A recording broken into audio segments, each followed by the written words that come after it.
Okay guys, welcome back to the channel. So today we're in the training mode. I'm going to show you guys how to use the training mode really quick. And I'm going to show you guys the capacity of each bag and gears and stuff like that. So we're going to get right into it. And you can see the spawn tools right up on top. I'm going to turn that down so it's not loud. If you hold down that button, it's going to open up all your guys' inventory. So we're going to run with the same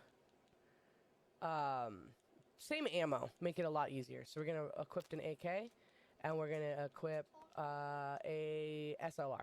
Okay. So for here, we need foregrips for the we don't need a foregrip. I lied. We don't need that. So we need extended mags. So we need a DMR extended mag, and we need an AR extended mag. Okay. And then muzzle, we're gonna do a suppressor and a suppressor. Sights, we're gonna do a hollow and for 6 times. Stocks, we need a cheek pad. Okay, so we're gonna go to our inventory and we're gonna see that it didn't equip that stuff for some reason. Now we need ammo, so we're gonna go over to ammo. We need 7.62. We're gonna hit it a few times. We don't have any more space because we don't have a bag. So if you go down to backpacks, I apologize, we'll go level 1. That way you guys can see what the level 1 takes for ammo and things like that. So we're gonna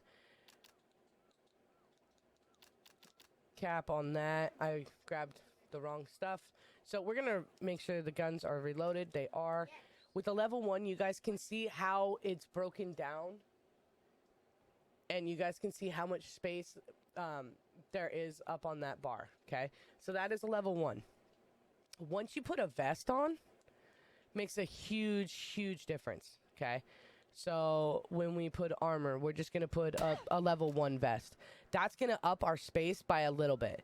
Here we're gonna go to healing items. I normally carry 5 first aids, 5 bandies, and then we'll do 2 pains and we'll do 2 energies or 3 energies. We're gonna go over and we're gonna grab our throwables. We're gonna do 2 frag grenades. See what we have for space. Okay, always hit the wrong button. So here is a quick lowdown of what kind of space you guys have.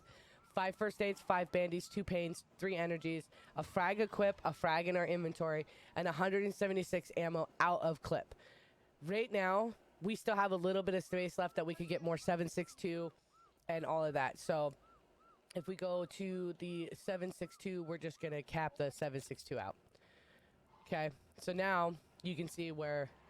Let's move away from that so you guys can see where the actual line is. That's a level 1 vest, a level 1 bag. Okay, the vests don't matter. They matter for damage, but they don't matter for carry capacity. Okay, so just remember that. And the other thing that makes you have is your little duty belt thing right here. If you do not have that duty belt on, you can see the red on that bar. That takes away inventory as well. So that is a huge thing to remember.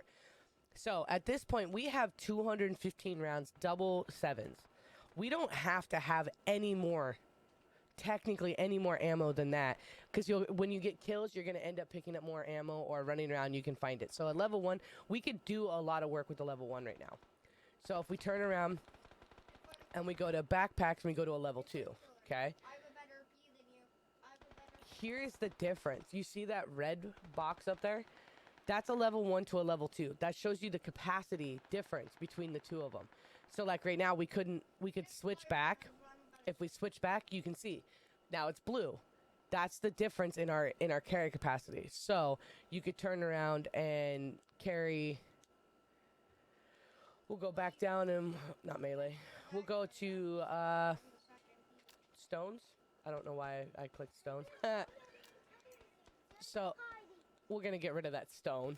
But you can see now we have 2 grenades in our inventory and we have 1. And we still have a little bit of space left. So we can grab some more stems, which is what I would recommend doing. Do not have more than like 5 first aids, 5 bandies, and then your stems, whatever you need for your stems. Now, if we break it down, we go to backpacks and we put a level 3 bag on. Again, you can see the carry capacity, the big difference. That red mark right there makes a humongous difference. So when we're running this, we're going to go over to boost items. I'm going to put on 2 more painkillers, and I'm going to cap out our energy drinks. Okay? So Now you can see that's a lot, like 215 rounds of ammo out of clip or mag or however you want to put it. 3 grenades total, 16 energy drinks, 4 painkillers, 5 and 5. That's a lot of stems. Now, using your stems, it takes 3 stems, 3 energy drinks to fill your guys' energy bar, which is down below. A helpful little trick is if you hold down on your D-pad, it'll pull up your menu up above. Use your bumpers to move back and forth, and then just hit A. And then do the same thing again. That way you don't have to go into your inventory. It's a quick way to do it. That way you guys don't have to worry about it, and you'll start healing, okay? Your heals you can use while running, or walking, I should say. I would recommend tapping and spamming like the B button, especially if you're in an area where there could be enemies, because you're less likely to get shot because you're moving around. They can't get a solid headshot on you. So we're just going through. Bandages you can set up in your inventory to use those automatically. So if we hold down the 3-line button on this side and you go to your settings, right now I have type B on, which allows me to just hold the left trigger and I scope out, okay? But when you come down, you have different accelerations and stuff. Figure out what works for you guys, okay? Then you have your gameplay. You can change your colorblind mode. You can change your crosshairs. One of the big things that I would definitely make sure that you guys have on is check your weapons right here. So handguns are fully auto, SMGs fully auto. So once you grab a weapon, it'll be considered, if it's a fully auto weapon, it will be fully auto, okay? Your AR, same thing with that. DMRs, shotguns, I have single because that would just be weird not to. DMRs, I have as single as well because it makes a lot more sense just to run that. If you're running like an M16A1, I think that's how you, whatever. That's a 3-round burst. It'll go to a 3-round burst. If you want to change it from single, fully auto, burst, or whatever, hit left on your D-pad when you have the gun out. Like right now, if I hit left on the D-pad, it drops it down to a single. It's really hard to see it because of the color, but you can kind of see next to the 42 where you see one little line next to it. That's because it's a single fire.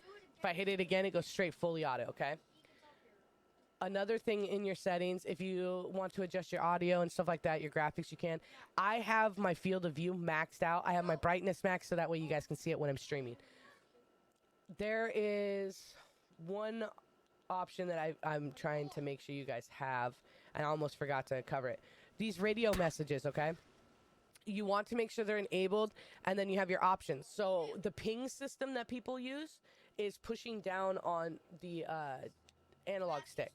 So if I hit double click L, the left bumper, I'm sorry, double click the left bumper, you will auto walk. Now if I want to ping something, all I have to do is hit down on the right analog stick, just click it down, and it will ping. If you look at something, you can ping certain things, like if this was an actual moving vehicle, it would have pinged, and it would have said vehicle. So we'll look this way. I'm looking way out.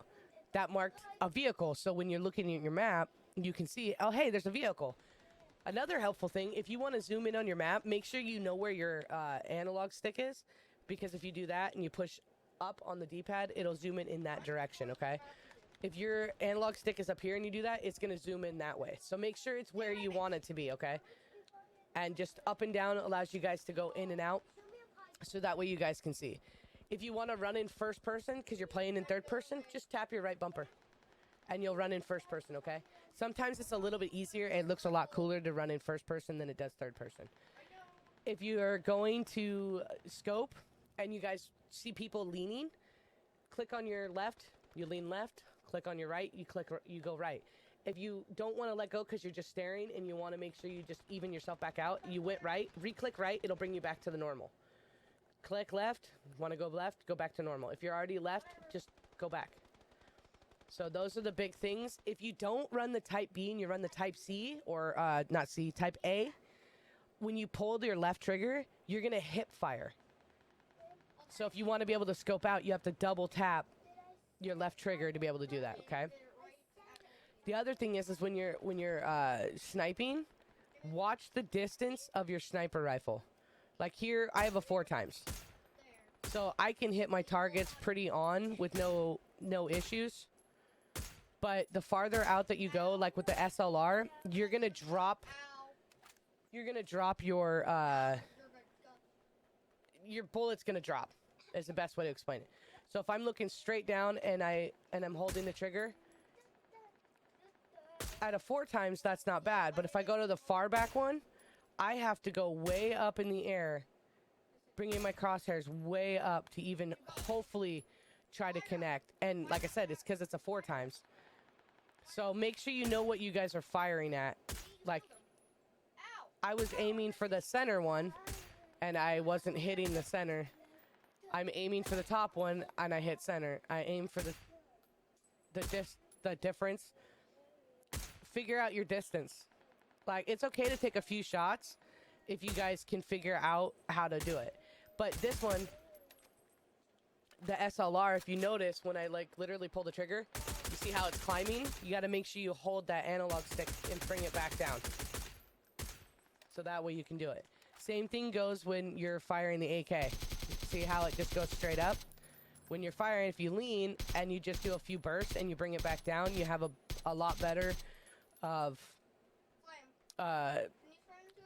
you know, you can see it.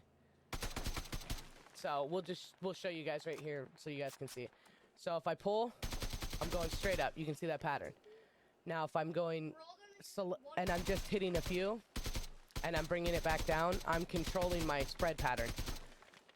And that's not that bad of a spread pattern if you're hitting just a few. So hopefully that helps you guys. Oh, the one last thing. If you guys want to throw your grenades, hit right on the D-pad.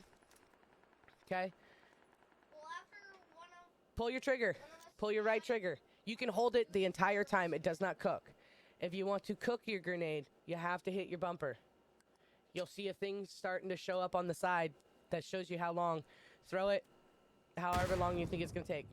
If you hit your trigger, your left trigger, it'll do underhand, overhand. Watch the line. There's that curved line, and you can see the circle on there where the thicker circle is up top, which means it's overhand. Thicker circles on bottom means underhand. We're going to cook it, and we're going to throw it. And as you guys can see, we gave it a little bit of extra time. We'll do the exact same thing. We're going to cook it about halfway. We're going to see if we can get out towards that. So hopefully that helps you guys figure out exactly what to use and what not to use. Again, depending on the weapon that you guys are running, it depends on the amount of ammo that you guys are using, okay? So on that note, I hope that helps, and I do apologize for my children being loud in the background. They're not listening, and they're playing their own things. But on that note, you guys have a wonderful night.